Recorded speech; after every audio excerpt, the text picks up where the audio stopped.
আগামী জাতীয় সংসদ নির্বাচনে প্রায় 1 লাখ সেনা সদস্য দায়িত্বে থাকবেন জানিয়েছে নির্বাচন কমিশন। তবে সেনাবাহিনী ভোটের মাঠে শুধু আইন শৃঙ্খলা রক্ষায় থাকবে নাকি বিচারিক ক্ষমতাও পাবে, এ নিয়ে শুরু হয়েছে নতুন বিতর্ক। নির্বাচন সামনে রেখে বড় পরিবর্তন এনেছে নির্বাচন কমিশন। গণপ্রতিনিধিত্ব আদেশ ও আরপিওতে সংশোধন এনে সেনা, নৌ ও বিমান বাহিনীকে আইন শৃঙ্খলা বাহিনীর সংজ্ঞায় অন্তর্ভুক্ত করা হয়েছে। ফলে এবার থেকে সশস্ত্র বাহিনীর সদস্যরাও পুলিশের মতো ভোট কেন্দ্রে দায়িত্ব পালন করতে পারবেন। এজন্য আলাদা কোনো আদেশের প্রয়োজন হবে না। বিবিসি বাংলার এক প্রতিবেদনে এমন তথ্য প্রকাশ করা হয়। এদিকে সশস্ত্র বাহিনী এখন আইন শৃঙ্খলা বাহিনীর অংশ। তবে বিচারিক ক্ষমতা দেওয়ার এখতিয়ার আমাদের নয়, এটা সরকারের সিদ্ধান্তের উপরেই নির্ভর করছে। গত সপ্তাহে নির্বাচন কমিশনে অনুষ্ঠিত বৈঠকে সেনাবাহিনীর পক্ষ থেকে দাবি জানানো হয়, নির্বাচনের সময় তাদের ম্যাজিস্ট্রেসি পাওয়ার বা বিচারিক ক্ষমতা বহাল রাখতে হবে।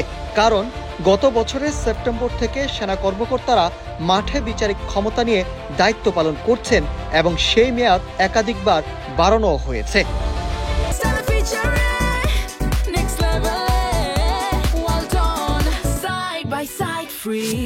বিশ্লেষকরা বলছেন, স্বাধীনতার পর থেকেই নির্বাচনে সেনাবাহিনী থাকে ইন এড টু সিভিল পাওয়ারে, অর্থাৎ বেসামরিক প্রশাসনের সহায়ক বাহিনী হিসাবে। তবে এবার আইন শৃঙ্খলা বাহিনীর সংজ্ঞায় যুক্ত হওয়ায় তাদের কার্যপরিধি কিছুটা বাড়লেও বিচারিক ক্ষমতা না থাকলে তাৎক্ষণিক পদক্ষেপ নেওয়ার সুযোগ থাকবে না।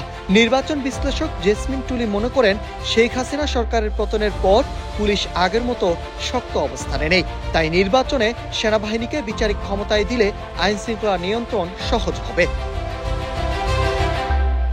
এদিকে নির্বাচন কমিশন বলছে, সেনাবাহিনীকে আইন শৃঙ্খলা বাহিনীর সংজ্ঞায় যুক্ত করা হলেও তাদের বিচারিক ক্ষমতা দেওয়ার এখতিয়ার নির্বাচন কমিশনের হাতে নেই।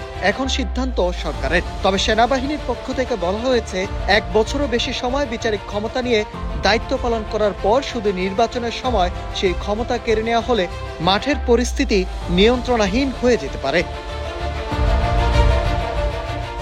নির্বাচন গনিয়ে আসার সঙ্গে সঙ্গে সেনাবাহিনীর ভূমিকা নিয়েও নতুন প্রশ্ন উঠেছে রাজনৈতিক অঙ্গনে। সেনাবাহিনী কি বিচারিক ক্ষমতায় পাবে নাকি আগের মতোই সহায়ক বাহিনী হিসেবে থাকবে, সেটাই এখন দেখার বিষয়।